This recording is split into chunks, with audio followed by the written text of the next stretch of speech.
Why is this movie so important right now?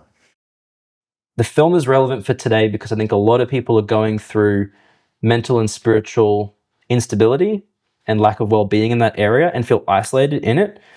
And I think a lot of people are dealing with addictive tendencies, particularly pornography, and they feel alone or they feel stuck. Both people in and outside of church. So yeah, I think that's why it's relevant and that's why I care about it. And I have to remind myself that it's not just a movie.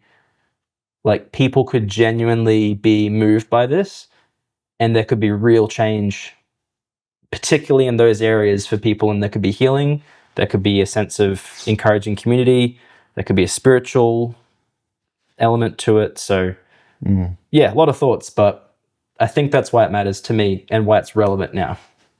Who are you trying to reach and why do you think that's important right now? So Bella's Room is set in 1997.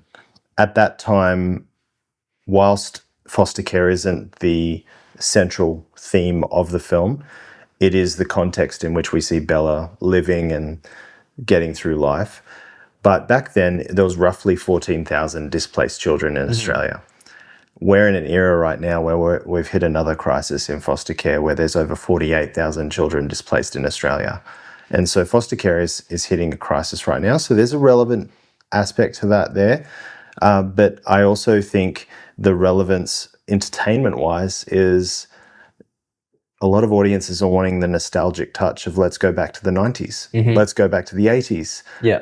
As the early 2000s, it was go back to the 80s, Back to the Future. And, so there is a nostalgic edge for the entertainment value. But then there's the realistic nature of every family going through grief.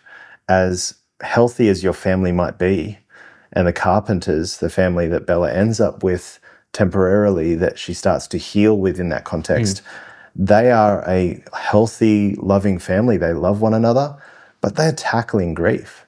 And so we're seeing a family that is what you would call, they're an ideal family in the world's eyes, but we get to see that even though they're quite healthy, they're going through it and wrestling with shame, wrestling with unprocessed grief, becoming anger, but we're also seeing them handle it in a healthy way in being quick to apologize.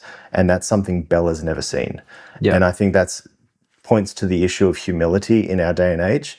We're seeing a lot of people being offended is cool, where it's treated as like, oh, I'm offended and there's this righteousness attached to it, when we know, no, it's just you're declaring how powerless you are. If you're easily offended, you are powerless. But if you are quick to forgive and you're able to be humble enough to take responsibility for your mistakes, that's true leadership. And so we're actually looking for role models in that. Like, the culture is actually so starving for people that will fail publicly, not in massive ways and destructive ways, but they'll be quick to apologize and say, whoa, I blew it. Guys, would you forgive me? I'm imperfect. I'm trying to get this right. And that's what we see play out. And that's a big healing part for Bella as well. So there's a few things. It's family, it's nostalgia, it's the foster crisis, and it's the personification of every human's journey from being an orphan to being a beloved son or daughter of God. Yeah. And that's Bella's journey. So that's why it's really important today. It's quite a few threads. I'm looking forward to seeing it too, actually. That'll be cool to see because ours is very present day issues, present day vibe. But it'll be cool to have something a little bit different and a little bit more retro. So I'm just looking forward to that visually. I think that's going to be cool. I'm excited to see it come to pass because, the retro side is going to be fun. And it sets the stage for a spin-off series, present day, when Bella's grown up. Oh, cool. Okay. Yes. So that's if you want to see a spin-off series. Yeah, exactly. No. You've got to get the film first, though, if you want the spin-off. Yeah.